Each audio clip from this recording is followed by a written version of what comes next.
வந்துருச்சு. Hi friends, இன்றைக்கி நாம் பச்சை பயிறு கொஞ்சம் காராமணி போட்டு கடையல் செய்ய போகிறோம். அது எப்படி செய்யறதுன்னு வீடியோவில் பார்க்கலாம் வாங்க. முதல்ல பச்சை பயிரை கழுவி எடுத்துகிட்டு வந்துடலாம். ஒரு 10 பல் பூண்டு எடுத்துருக்கேன். ஒரு 15 பச்சை மிளகாய்,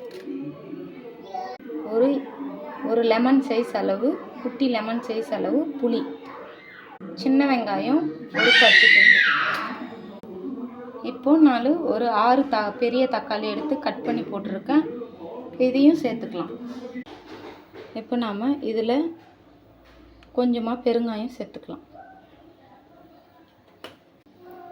கொஞ்சம் வெந்தயம் சேர்த்துக்கலாம், சீரகம் சேர்த்துக்கலாம். இப்போ இதில் தேவையான அளவு தண்ணி ஊற்றிக்கலாம். சொம்பில் ஒரு சொம்பு அளவு தண்ணி ஊற்றலாம்.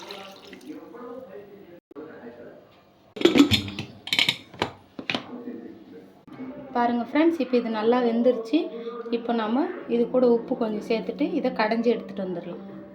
ஃப்ரெண்ட்ஸ், இப்போ நம்ம கடைஞ்சி எடுத்துகிட்டு வந்துட்டோம். இப்போ இதுக்கு தாளிப்பு கொடுத்துடலாம்.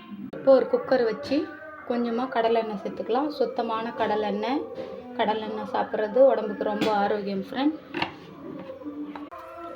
இப்போ எண்ணெய் காஞ்ச உடனே கொஞ்சம் கடுகு சேர்த்துக்கலாம், கொஞ்சம் சீரகம் சேர்த்துக்கலாம்.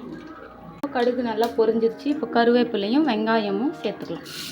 நம்ம கடைஞ்சலில் சின்ன வெங்காயம் சேர்த்துருக்கோம். இதில் பெரிய வெங்காயம் குட்டி குட்டியாக கட் பண்ணி தாளிப்புக்கு சேர்த்துக்கலாம். இப்போ இது நல்லா வதங்கி வரலாம். வெங்காயம் இந்த அளவுக்கு வதங்கினோடனே நம்ம இந்த கடைஞ்சலை சேர்த்துடலாம்.